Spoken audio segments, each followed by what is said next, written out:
আম মাখা বানাবো। আমটিকে ছাড়িয়ে নিচ্ছি। এভাবে সব কয়টা খোসা ছাড়িয়ে নেব।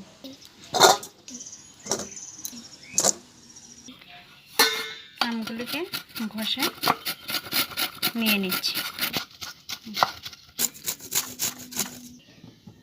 শুকনো লঙ্কা পুড়ে নিচ্ছি। শুকনো লঙ্কা, নুন, চিনি, দুধের সর,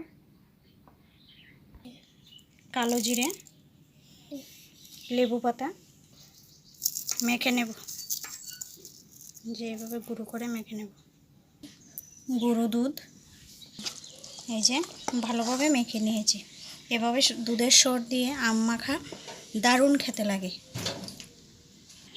এভাবে বানিয়ে খেয়ে দেখবেন, দারুণ লাগে। ধন্যবাদ ভিডিওটা দেখার জন্য।